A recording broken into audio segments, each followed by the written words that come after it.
बिनकाम काय सांगताय? एवढा तुमचा आत्मविश्वास मला जरा कौतुकच वाटतंय खरं सांगायला गेलं तर. आणि म्हणून ते जिल्हा परिषद, पंचायत समिती याच्यामध्ये काम करा. आमच्याकडून आमचं जे काही कर्तव्य आहे ऋषी ते आपण पार पाडू, त्याच्यामध्ये काही कमी पडणार नाही. अमोल भैयाला माझा निरोप सांगा. तुमचे मुंबईचे चांगले संपर्क प्रमुख बने बाकी सुद्धा असतात, मला तर ते सगळ्यांची नावं हां ते विचारायचं, ते आमच्याकडे आम्हाला नाही भाग्य, ते भाग्य तुम्हाला आहे. हां आणि म्हणून करा.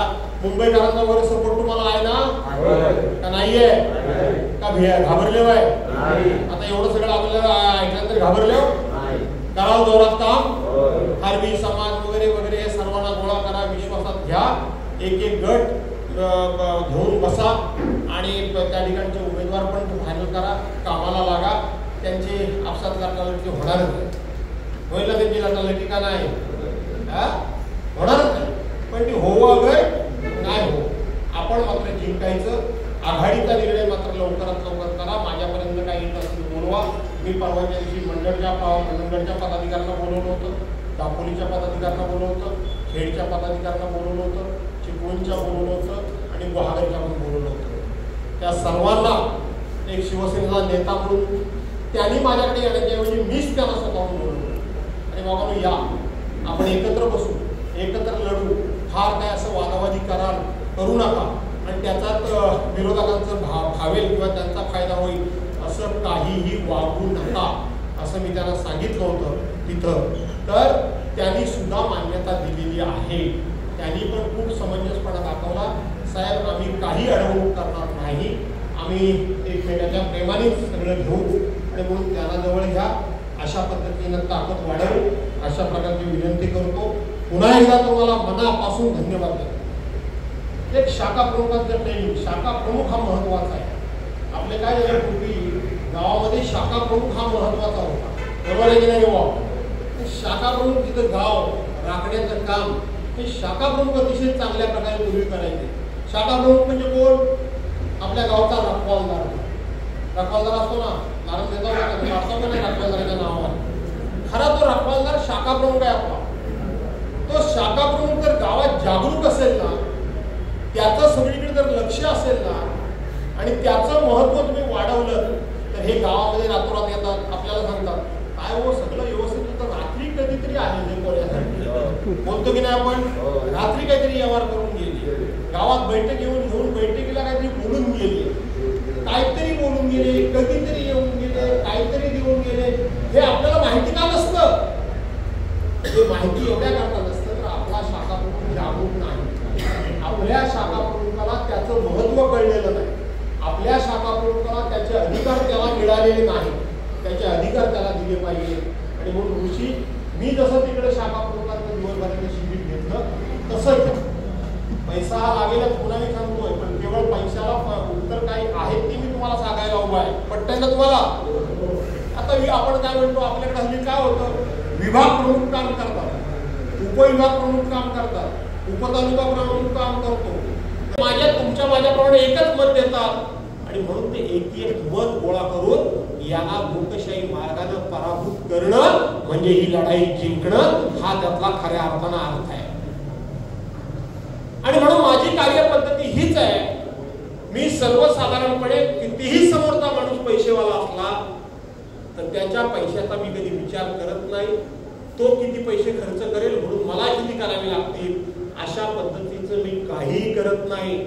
पण तरी सुद्धा मी जिंकतो. त्याचं कारण एक एक मत मी माझ्या पाठीशी उभं करतो म्हणून मी जिंकतो.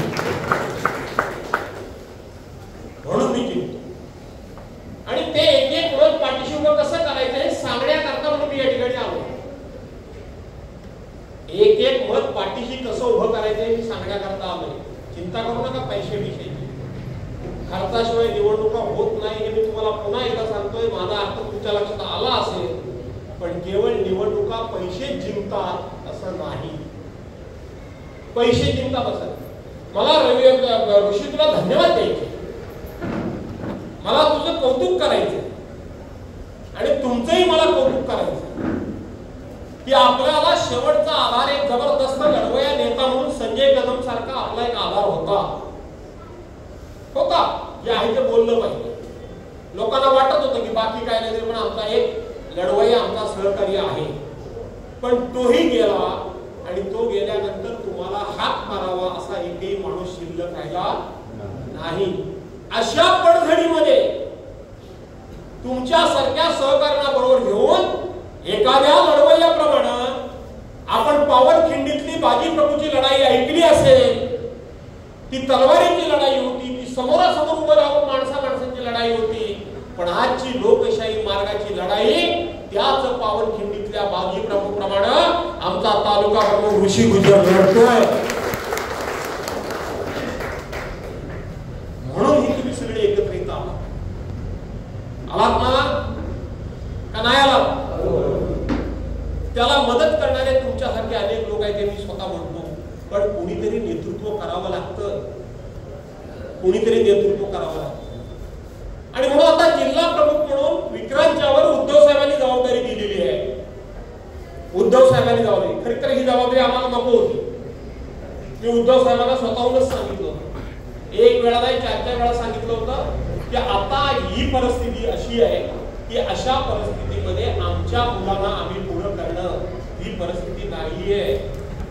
आता कोणाला तरी आम्ही पुढं पाठवणं आणि त्याच्या पाठीमागे आम्ही गंभीरपणे उभं राहणं ही आताची सध्याची गरज आहे, ही सध्याची गरज आहे. त्यामुळं माझ्या मुलाचा विचार करू नका, तुम्ही अन्य कोणाचा तरी करा.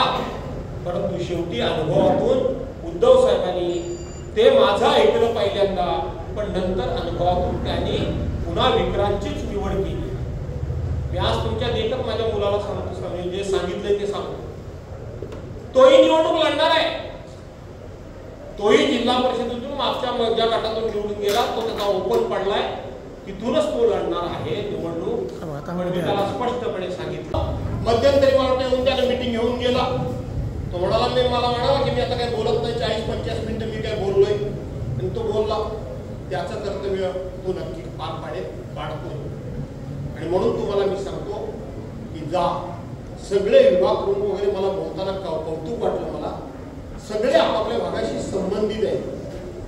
उमेदवारी करता कोणाच्याही मध्ये संघर्ष ओढाताण नाहीये ना, ओढाताण नाहीये, संघर्ष नाहीये. पण त्यापेक्षा मला तुमच्या सगळ्यांचा आणखीन एका गोष्टी करता कौतुक करायचं आहे.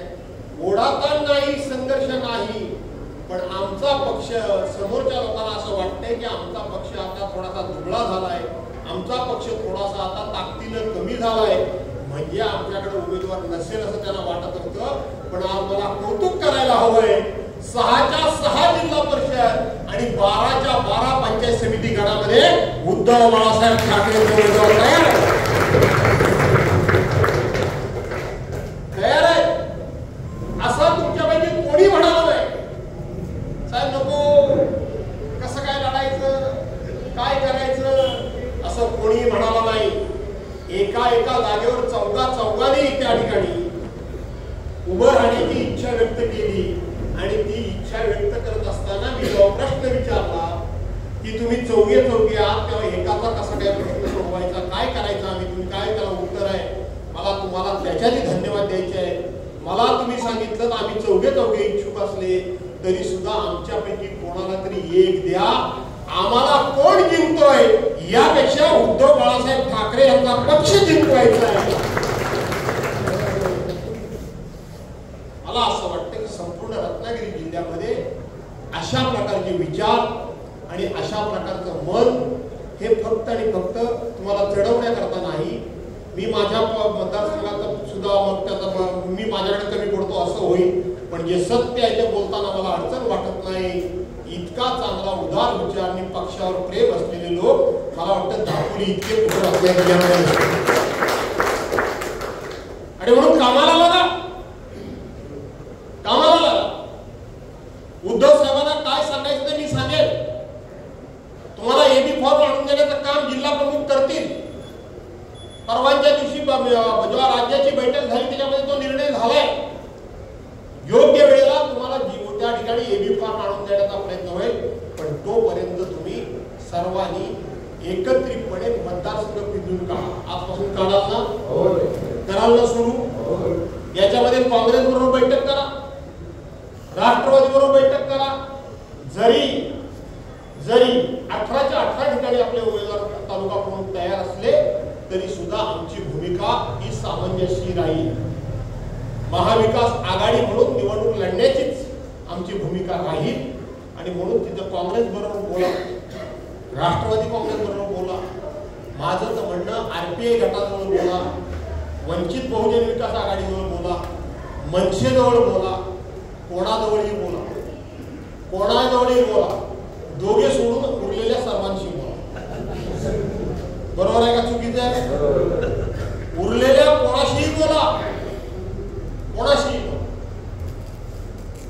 दोघे सोडून, बाकी कोणाशीही तुम्ही बोला. आणि म्हणून माणसं गोळा करा.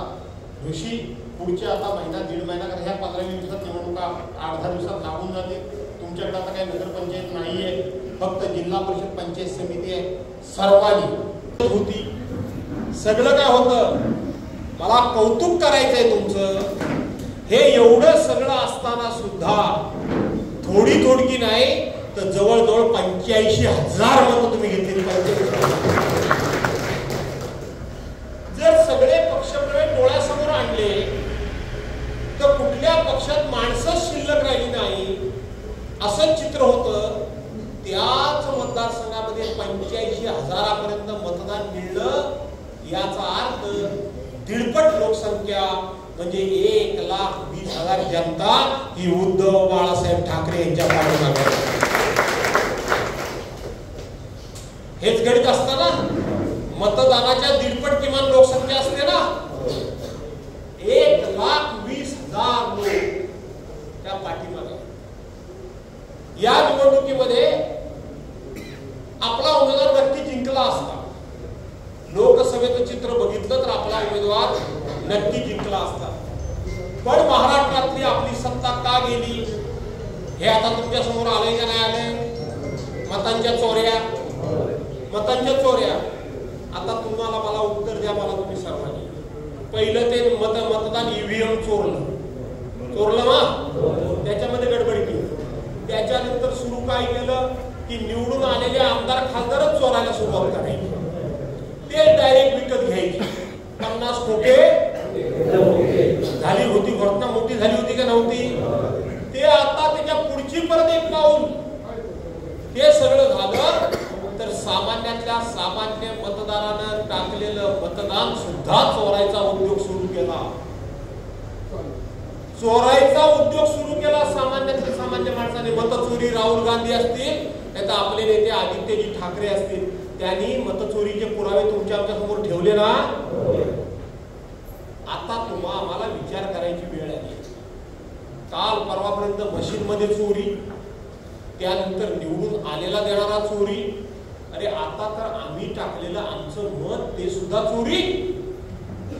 म्हणजे ह्या चोरांचंही मजल आणि ह्या चोरांची हिंमत आपल्या घरापर्यंत चोऱ्या करण्यापर्यंत येऊन पोहोचलेली आहे. असंच म्हणायचं ना, साधा सोपा व्यवहार चोरले. आता तुम्हाला नव्हे, या महाराष्ट्रातल्या आणि देशातल्या जनतेला विचार करण्याची वेळ आली आहे की आता हे चोर पलीकडे लांबपर्यंत होते, ते आता आपल्या घरापर्यंत आले. मग अशा चोरांजवळ आपण दोस्ती करायची का? असे चोर आपल्या घराजवळ आपण ठेवायचे का? हा विचार करण्याची वेळ आलेली आहे. एखादी निवडणूक किंवा एखाद्या कुठल्याही पक्षाच्या हिताचा किंवा भवितव्याचा हा प्रश्नच नाहीये. हा तुमच्या माझ्या स्वतःच्या हक्काच्या मताचा पर्यायाने माझा वैयक्तिक आता हा अडचणीचा प्रश्न निर्माण झालेला आहे.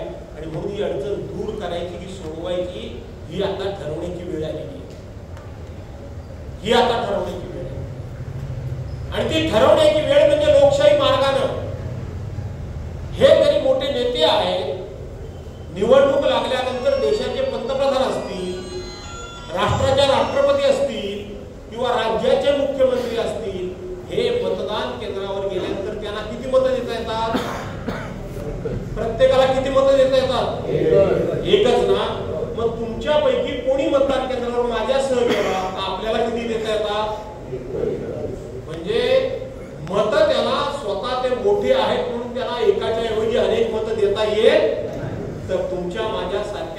सर्वसामान्य माणसांप्रमाणेच त्यांनाही एक मत देण्याचा अधिकार आहे आणि तुम्हाला पण एकच मत देण्याचा अधिकार आहे.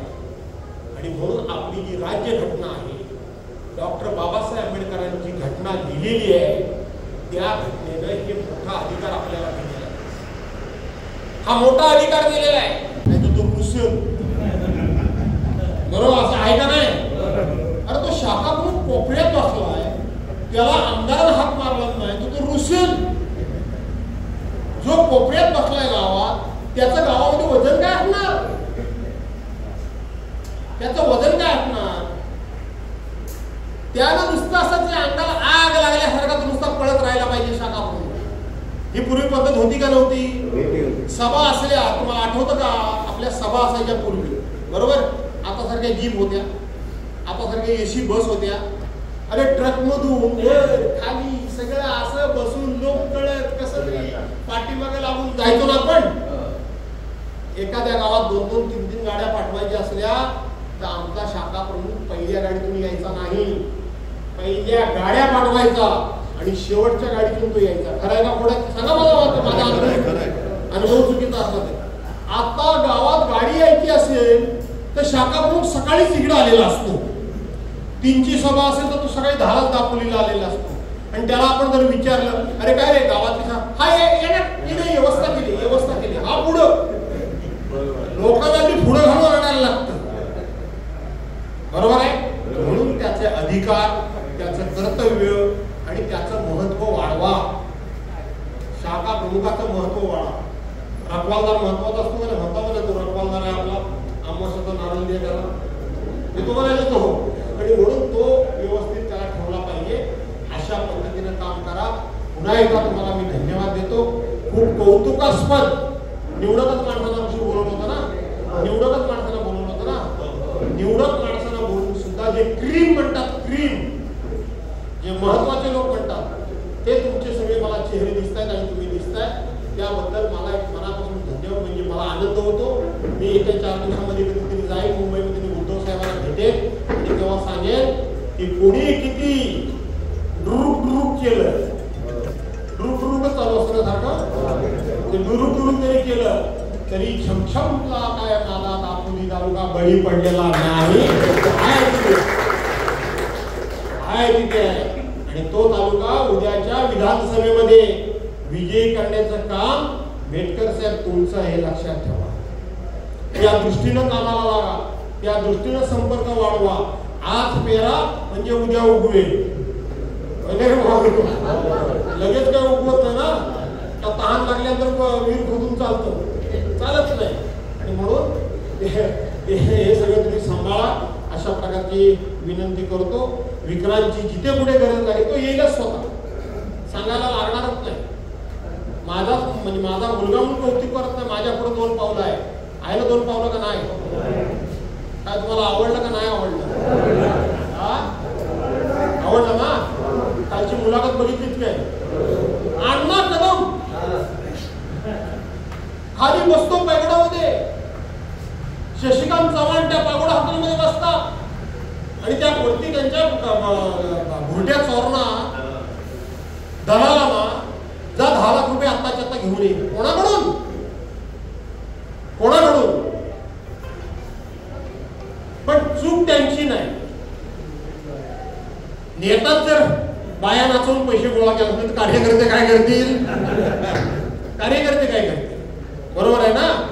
कार्यकर्ते काय करतील? आम्ही आमच्या आयुष्यामध्ये असं कोणाला वळण लावलं नाही. काम करा, घाम गाळा, कष्ट करा. एखादं काम त्या कंपनीचं घ्या आणि स्वतः उन्हात उभं राहून करा. रितसर रजिस्ट्रेशन त्याचं आहे, मशिनरी त्याच्याकडे आहे. कॉम्पिटिशन मध्ये त्यांनी फॉर्म भरला. पहिलं काम त्याच्या हातातून गेलं, तो काही त्यांनी वाद केला. दुसरं काम त्याला मिळालं बिलो टेंडर मध्ये. त्याच्यावर तुम्ही खंडण्या मागायला येता. आणि म्हणून तो शांत आहे. काय लोकांनी दाखवलं ते असं दबंगिरी कसली, याला दादागिरी कसली. खंडणी पोरांना जो दणका पाहिजे तो द्यायला पाहिजे का नाही पाहिजे?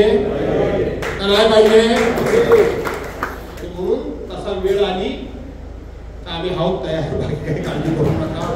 ते दापोली असू दे नाही तर खेड असू दे, त्याची चिंता तुम्ही काही करू नका असं सांगतो. पुन्हा एकदा तुम्हाला मनापासून धन्यवाद देतो. भाषण करणार नव्हतो, पण तुमच्यासारखे सगळे जिंदादिल लोक मला भेटले आणि ज्यांच्या चेहऱ्यावर एक जबरदस्त आत्मविश्वास आहे आणि तुम्ही मनातून हिंमत हरलेले मला दिसलात नाही का? हरले का? अजिबात हिंमत हरलेले दिसलात नाही. मी आज सांगतो तुम्हाला, यात जर ताकदीने उभे राहायला आणखीन मेहनत थोडी घेतली, सदैवजी बेटकरांनी इथं जर डोकं ठेवून कायमचे बसले तर उद्याची पंचायत समिती ही उद्धव बाळासाहेब ठाकरे या पक्षाची आल्याशिवाय राहणार नाही. आणि त्या येत नाही भाताचा. आमच्याकडे पानकुर्डी म्हणतात, तुमच्याकडे काय म्हणतात मला माहिती. आणि म्हणून पानकुर्डी झालेली आहे, प्रचंड नुकसान झालंय हे मला माहिती आहे. तेही शेती आपली काय असेल ती करायला पाहिजे, पण त्याचबरोबर सगळ्या समाजाला न्याय द्या. आज महाराष्ट्रामध्ये, मी देशातलं नंतर सांगतो, पण महाराष्ट्रामध्ये कोणाला कितीही वाटू दे, मुस्लिम समाज जो आहे, जे विरोधकांच्या पोटामध्ये दुखतंय, सातत्याने टीका करतात, त्याचं कारणच ते आहे की मुस्लिम समाजामध्ये एक विचार पक्का रुजलेला आहे. त्यांच्या मनाची खात्री पूर्णपणे झालेली आहे की ठाकरे घराणं, विशेष करून उद्धव साहेब वगैरे ही मंडळी आहे, ते जर काय बरं वाईट कुठं काय दिसलं किंवा चुकलं तर जे बोलतील ते समोर बोलतील, तोंडावर बोलतील, ते पाठीमागं बोलणार नाही.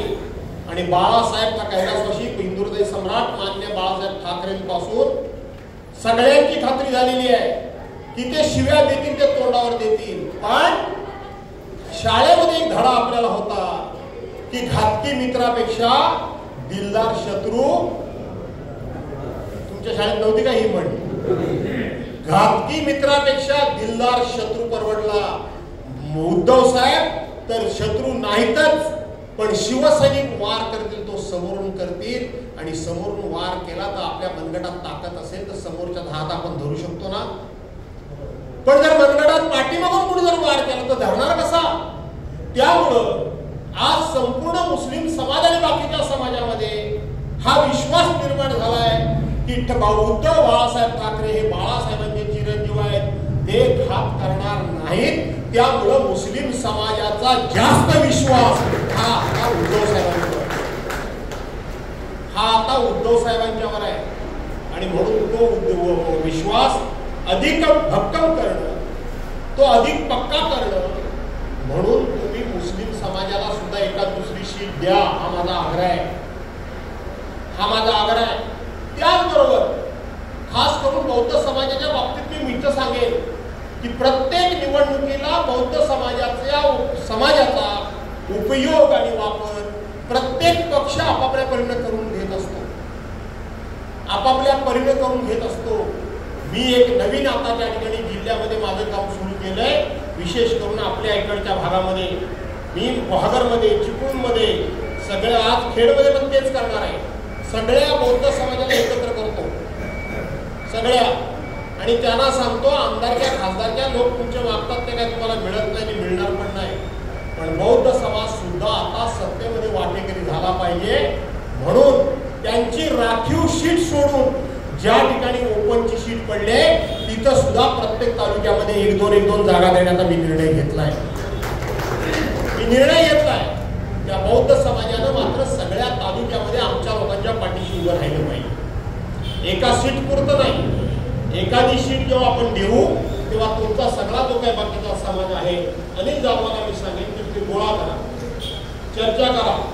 चर्चेला मला बोलवा, मी पुन्हा येईन पाहिजे तर पुन्हा मी येतो, पुन्हा नव्हे म्हणजे मी येईन पा याच्याकरता, त्या चर्चेकरता सुद्धा मी येईन. त्यांना गोळा करा, अन्य पक्षाच्या अन्य समाजाच्या लोकांना गोळा करा. आणि मी मगाशी म्हटल्याप्रमाणे पैशानं निवडणुकाच फक्त जिंकता येतात नाही, तर धनशक्तीच्या विरोधात अशी जनशक्ती उभी करा. पटतंय तुम्हाला? अशी जनशक्ती उभी करा. मी दुसऱ्या एकदा सांगतो तुम्हाला की आपले कोण खालचे लोक, 4-2 लोक परवा पुढाऱ्यांच्या नादाला लागून गेले असतील. माझी तुम्हाला विनंती आहे, ते जर परत येऊ इच्छितात तर त्यांना जवळ करा. ते केलं पाहिजे. आज भाजपा नुसता नावाला भाजप राहिलाय, त्यांचे ओरिजिनल कार्यकर्ता एक तरी दिसतो काय? दिसतो? हे आपले एकेकाळचे लोक काही कारणास्तव तिकडे गेले असतील तर त्यांना जवळ करा, गोळाबेरीज करा. माझा ऐका तुम्ही, गोळाबेरीज करा. मी त्यांना जवळ करा सांगतोय. विषय तुमच्या लक्षात आला काय तो? ते जवळ करा. आता शिवसैनिकांनी फक्त आणि फक्त आम्ही शिवसैनिक म्हणजे रस्त्यावर दे दोन दे ठेवून असे शिवसैनिक हवेतच, पण तेवढेच फक्त आपले नाही तर आपण राजकारणाला उत्तर देण्याची आपल्याकडे सुद्धा तयारी असली पाहिजे, बुद्धिमत्ता असली पाहिजे आणि राजकारण हे राजकारणानंच खेळलं पाहिजे. अशा पद्धतीचं आपण पण चाल खेळली पाहिजे का नको खेळली पाहिजे. आणि म्हणून त्यांना जवळ करा. आणि दुसरी गोष्ट आता सांगतो मी तुम्हाला की मी आज इथे आलोय. ऋषी लवकर तयारी करा. मला बऱ्याच ठिकाणी जावं लागणार आहे, तुला माहिती आहे. मला माझ्याकडे पूर्व विदर्भ दिला की आता एकदा जायचं म्हटलं एखाद्या मिटिंगला तर 4-5-6 दिवस मोडतात माझे एकामध्ये. मी तुम्हाला आत्ताच सांगतो की उमेदवार तयार करा. 6 जिल्हा परिषद गट आहेत. जिल्हा प्रमुख येतील ते येतीलच, पण त्या 6 जिल्हा परिषद गटामध्ये मी तुमच्या यायला तयार आहे. प्रत्येक गटामध्ये मी यायला तयार आहे. प्रत्येक गटामध्ये तुमच्या मीटिंगला मी बसायला तयार आहे. संतोष, चालेल ना? कराल ना जोर का नाही करणार? आणि म्हणून प्रत्येक आणि त्या तोपर्यंत मी आल्यावर माझा येईल ना दादा, नक्की येणार, 100% येणार. मी ते ठरवूनच ठेवलेलं आहे. आणि हे मी सुरुवात फक्त तुमच्याकडे केली असं नाही, तर माझ्या आयुष्यभर मी मतदारसंघामध्ये अशाच पद्धतीनं लोकांशी बसतो, अशाच पद्धतीनं लोकांच्या सहमतीनं उमेदवार मी ठरवतो. हा माझा नेहमीचा फॉर्म्युला आहे, नेहमीचा. मी सांगतो ना याला उभा करा, मी सांगतो ना याला निवडून द्या, असं मी कधी करत. मी असं कधी करत. सर्वांना बसवतो, सर्वांची सहमती करतो, चर्चा करतो. त्याच्यात जर सहमती नाही झाली तर मग शेवटी आपला निर्णय आपल्याला द्यावा लागतो, बरोबर? आणि तो द्यायचा असतो. सर्वांनी मिळून आपण हे सगळं ठरवत असतो, सगळ्यांनी मिळून. आणि सर्वांनी मिळून आपण एकत्रितपणे ते काम करायचं असतं. ते मी सगळीकडेच करतोय. नगरपंचायतीमध्ये आता सुद्धा इथून जाऊन खेळला करणार आहे. आज हे का नाही आले मला काही कळलं नाही. मंडणगडवाले ते आले असते तर त्यांचा पण विषय मी या ठिकाणी सोडून टाकला असता. याचबरोबर अमोल कीर्तिकर सुद्धा तुम्हाला सातत्यानं प्रत्येक गोष्टीमध्ये सहकार्य करतात ना. तुमच्या कार्यक्रमामध्ये येतात, तुम्हाला भेटतात. तुमचं कुठे काय मुलं बाळं पास झाली वगैरे तर त्यांचं कौतुक करायला पण येतात. आणि आता मी आत्ताच सांगतो, नेता म्हणून पण सांगतो आणि गरज म्हणून सांगतो, हे जे 2 आता संपूर्ण हा विधानसभा मतदारसंघ आहे, मंडणगड, दापोली, अर्धा खेड, हा संपूर्णपणे आता दक्षिण रत्नागिरीमध्ये तुमची सदैवजी बेटकर तुमची आता जास्त गरज नाही. विनायक राऊत नेते म्हणून आहेत, दत्ता कदम जिल्हा प्रमुख म्हणून आहेत, उपनेते म्हणून बाळ माने आहेत, माजी पालकमंत्री रवींद्रजी माने सुद्धा आहेत, बरोबर आहे की? असे तिकडे बरेच जण आहेत. इकडं कोण आहे? इकडं कोण नाही, मी एकटाच आहे ना. आणि हा एक राहिला आहे, बाकी आहे कोण? तर तो म्हणून निवडणूक आहे, मला बाहेर जावं लागेल. तुमच्या विधानसभा मतदारसंघाची सर्वस्वी पूर्ण जबाबदारी सहदेवजी बेटकर यांना मी या ठिकाणी देऊ. ती जबाबदारी त्यांनी घ्यावी, ती जबाबदारी त्यांनी पार पाडावी. त्यांनी आपला वेळ द्यावा. कार्यकर्त्यांना कमीत कमी आपल्या अवतीभोवती ठेवण्यापेक्षा जेवढं खालच्या लोकांना जाता येईल तेवढं त्यांनी जावं आणि तुम्हाला या ठिकाणी यश मिळवून द्यावं, बरोबर?